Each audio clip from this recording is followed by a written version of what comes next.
Total 10 ಎಕರೆ ಐತ್ರಿ. ನಾನು 4 ಎಕರೆ ಮಾಡಿದ್ದೀನಿ. ಬಾಳೆ ಅದು ಯಾವ ತಿಂಗಳು ಹಾಕಿದ್ರು ನಮ್ಗೆ ಗೊನೆ ಬರ್ತದೆ. ಈಗ ಮಾವು ಅದು ಯಾವ ತಿಂಗಳು ಬೇಕು ಆ ತಿಂಗಳಿಗೆ ಫ್ಲವರ್ ಬರ್ತಾ ಹಣ್ಣು ಬರ್ತದೆ. ಕೆಲವೊಂದು ಟೈಮಿಂಗ್ ಐತೆ, ಇದಕ್ಕೆ ಟೈಮಿಂಗ್ ಇಲ್ಲ. ಒಂಥರ ತರಕಾರಿ ಇದ್ದಂಗೆ ಇದೆ. ನೀವು ಯಾವಾಗ್ಲೂ ಹಾಕ್ಬೋದು, ಯಾವಾಗ್ಲೂ ತೆಗಿಬೋದು. ಬಟ್ ಗಾಳಿ ಒಂದ್ ಸೇಫ್ ಆದ್ರೆ ನಾವು ರೊಕ್ಕ ಮಾಡ್ಬೋದು. ಇದು ಏಲಕ್ಕಿ ನೀವು ಬಾಳೆ ಒಳಗೆ ರೇಟ್ ಜಾಸ್ತಿ ಹೈಯೆಸ್ಟ್ ಹೋಗೋದಂದ್ರೆ ಏಲಕ್ಕಿ ಬಾಳೆ. ಬೇರೆ ಬಾಳೆ ಕಂಪೇರ್ ಮಾಡ್ರೆ ಇದೇ ಬಾಳೆ ಹೋಗೋದ ಹೈಯೆಸ್ಟ್. ಜೀನೇನಿಗೆ ಇದಕ್ಕೆ ಬಾಳ ವ್ಯತ್ಯಾಸ. ಅದು ಜೀನೇನ ನಿಮ್ಗ ಬಾಳ ಒಂದು 20 ಗರಿಷ್ಠ ಹೋಗ್ಬೋದು. ಕನಿಷ್ಠ 2 ರೂಪಾಯಿನೂ ಬಂದೈತಿ, 10 ರೂಪಾಯಿನೂ ಬಂದೈತಿ. ಬಟ್ ಇದು 20ರಿಂದ ನಿಮ್ಗ 80-90 ತನಕ ಹೋಗುತ್ತೆ. ಒಂದು ಗೊನಿ ಎಷ್ಟು ಬರುತ್ತೆ?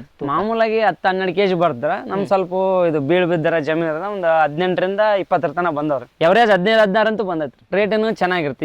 ಈ ದಿನಲಿದ್ದ ಅಪ್ ಟು ನಮ್ಗೆ ದೀಪಾವಳಿ ತನಕ ರೇಟ್ ಇರ್ತದೆ. ದೀಪಾವಳಿ ಆದ್ಮೇಲೆ ಹಬ್ಬ ಹರಿದಿನಗಳ ಮುಗಿದ್ಮ್ಯಾಗ ಡೌನ್ ಆಗಿ ಮುಂಗಾರಿ ಹನಿ ಏನ್ ಬರ್ತಲ್ಲ ಆ ಗಾಳಿ ತಡ್ಕೊಂಡ್ಬಿಟ್ರೆ ನಾವು ಉಳ್ಕೊಂಡಂಗೆ. ಅಂದ್ರೆ ಗೊನಿ ಇರಲ್ಲ, ಆ ಗಿಡ ನಡೀತೈತಿ. ಗೊನಿ ಇರೋ ಗಿಡ ನಡೆಯಂಗಿಲ್ಲ. ಈ ತಿಂಗಳು ಯಾರು ಬಿಡ್ಕೊಳಂಗಿಲ್ಲ. ನಾನು ಏನು ಗೊತ್ತಿಲ್ಲ ಬಿಡ್ಕೊಂಡ್ಬಿಟ್ಟಿನಿ. ರೇಟ್ ಏನು ಸಿಕ್ಕೈತಿ. ಈಗ ಹೆಂಗೈತಿ ಸರ್ ರೇಟ್? 59 ರೂಪಾಯಿ ಐತ್ರಿ 1 ಕೆಜಿ.